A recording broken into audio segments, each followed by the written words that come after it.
Hello friends, welcome to my channel. দেশ এবং দেশের বাইরে থেকে যারা আজকে আমার ভিডিওটি কন্টিনিউ করেছেন প্রত্যেককে gardener TRIPS with Kamal YouTube চ্যানেলে স্বাগতম। সারা বছর আমরা ছাদ বাগানের নানা গাছকে পরিচর্যা করে থাকি এবং ছাদ বাগানে যত গাছ আছে প্রত্যেকটি গাছের মধ্যে আমাদের সবচেয়ে বেশি দৃষ্টি থাকে লেবু গাছে। অর্থাৎ সাইট্রাস প্রজাতির প্রত্যেকটি লেবু গাছকে কিন্তু আমরা সন্তান সমতুল্যভাবে মানুষ করে তুলি। শুধুমাত্র লেবু নয়, ছাদ বাগানের প্রত্যেকটি গাছই আমাদের ছোট ছোট সন্তানের মতো খুব কষ্ট করে বাড়িয়ে তুলি, কিন্তু আমাদের লেবু গাছের প্রতি যেন একটা আলাদা অ্যাট্রাকশন থেকে যায়। তো ফ্রেন্ডস, আজকের ভিডিওর আলোচনার বিষয়বস্তু বর্ষার আগে আপনার ছাদ বাগানের লেবু গাছের পরিচর্যা।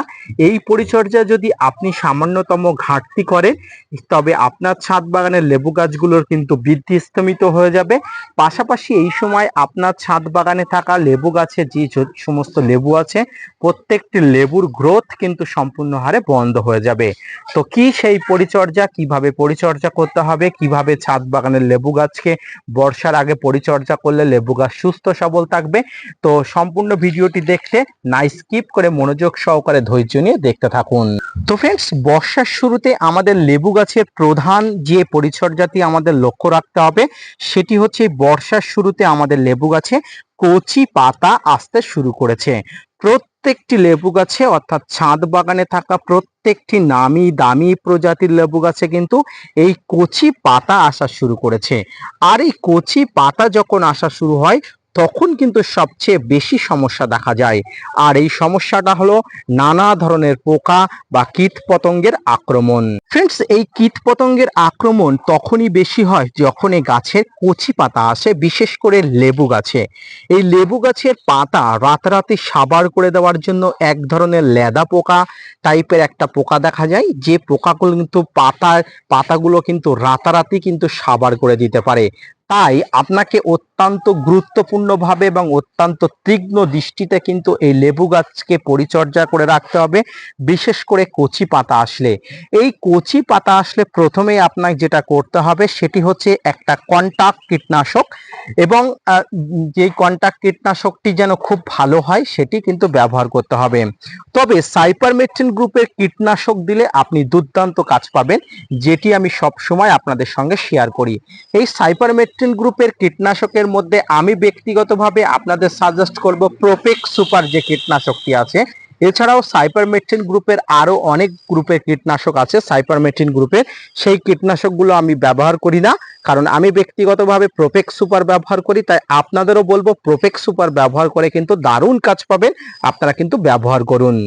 এবার আপনাদের মনে প্রশ্ন জাগতে পারে যে এই সাইপারমেথ্রিন গ্রুপের যে প্রোপেক্স সুপার বললাম এটি কিভাবে ব্যবহার করব।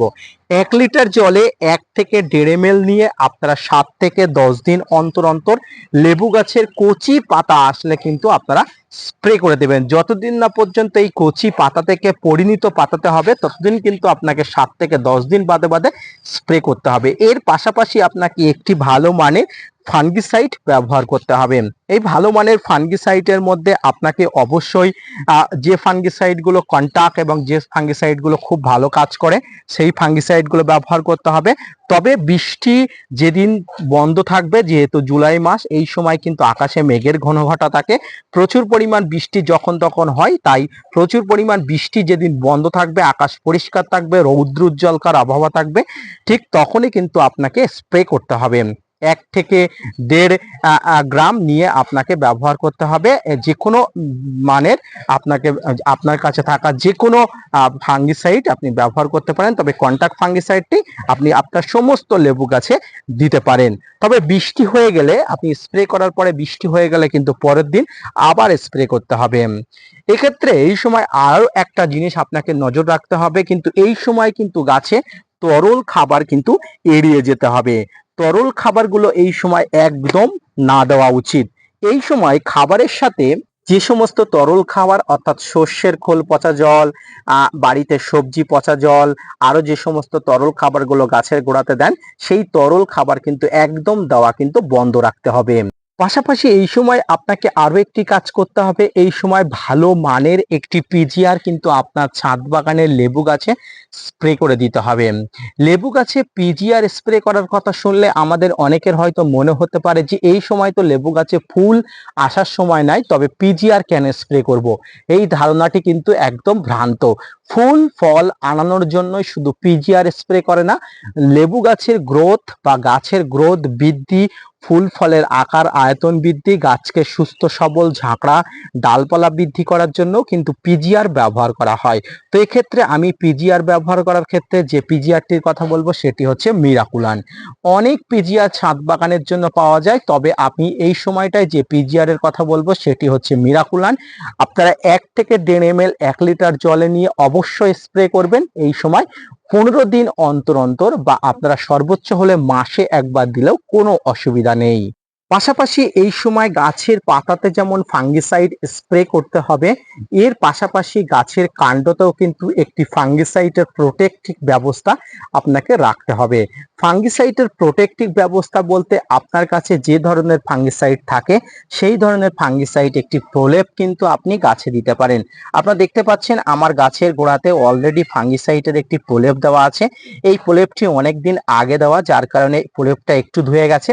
কিছুদিনের মধ্যে গাছে আমি আবার ফাঙ্গিসাইডের একটি প্রলেপ দেবো, অর্থাৎ বর্ষার সময় যাতে কোনো ধরনের ফাঙ্গাস অ্যাটাক আপনার গাছে না হয় সেদিকে কিন্তু আপনাকে অবশ্যই লক্ষ্য রাখতে হবে।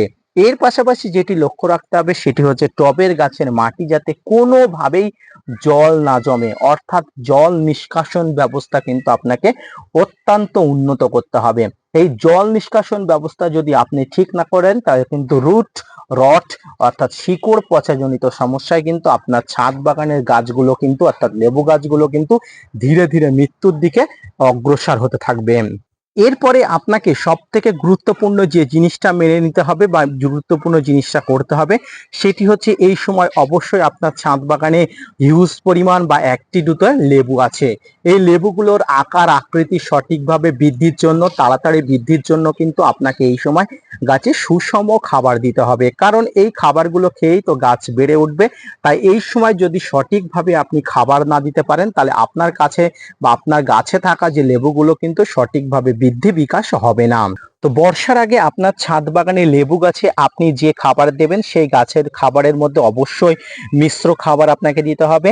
এই মিশ্র খাবারের মধ্যে শিংকুচি, হাড় গুঁড়ো, vermi compost, SOP, fungicide, humic acid, seaweed extract যেটা দানাদার, এর সঙ্গে চুন বা একটি ভালো মানের এনপিকে 18-18-18-19-19-19 আপনাকে স্প্রে করতে হবে বা দিতে হবে গাছে খাবার হিসাবে।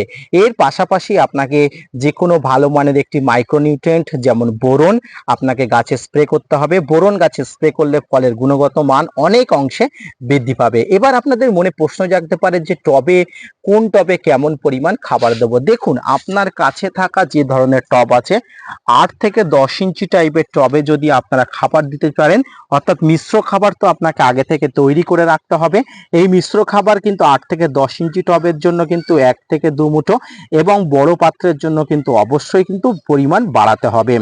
এবং আপনাকে যে খাবারের কথা বললাম এক্ষেত্রে আমি বললাম সিউইড এক্সট্রাক্ট দানাদার, আপনি যে মিশ্র খাবার তৈরি করবেন সেই খাবারের সঙ্গে না দিতে পারলেও কিন্তু 1-2টো দানা কিন্তু আপনি অবশ্যই এই টবের মাটিতে ছড়িয়ে দিতে পারেন। এছাড়া চুন আপনি খুব সামান্য পরিমাণ দেবেন, তবে চুনের ব্যবহারের ক্ষেত্রে আপনার মাটির পিএইচ মাত্রা দেখে নেওয়া ভালো। এবং আপনি 18-18 বা 19-19 ব্যবহার করার কথা বললাম, এই ক্ষেত্রে আপনি 18-18 বা 19-19 যে ফল আছে ফল ধরা যে গাছ আছে ফলের উপরে আপনি অল্প মাত্রায় ব্যবহার করতে পারেন। সামগ্রিকভাবে বর্ষাকালে লেবু গাছের এই পরিচর্যাগুলো যদি আপনি না করেন একদম সর্বনাশ হয়ে যাবে। লেবু গাছের বৃদ্ধি যেমন কমে যাবে, পাশাপাশি কিন্তু লেবু ফলগুলো সঠিকভাবে আকার আকৃতি বাড়বে না। তো ফ্রেন্ডস দেখুন এটি আমার একটা কমলা লেবু গাছ। এই কমলা লেবু গাছের কিন্তু যথেষ্ট পরিমাণ গ্রোথ হচ্ছে, পাশাপাশি ফলগুলোও কিন্তু বৃদ্ধি বিকাশ হচ্ছে। আপনারাও আপনাদের ছাদ বাগানের জন্য এই ধরনের পরিচর্যা করুন এবং আপনার ছাদ বাগান বর্ষার আগে তরতর করে বাড়িয়ে নিন। ছাদ বাগানের পরিচর্যা সম্পর্কে তো আজকের এই ভিডিওটি কেমন লাগলো অবশ্যই লাইক, কমেন্ট, শেয়ার এবং সাবস্ক্রাইব করবেন। পাশাপাশি gardener tips with Kamal YouTube চ্যানেলকে সাপোর্ট করবেন। ধন্যবাদ।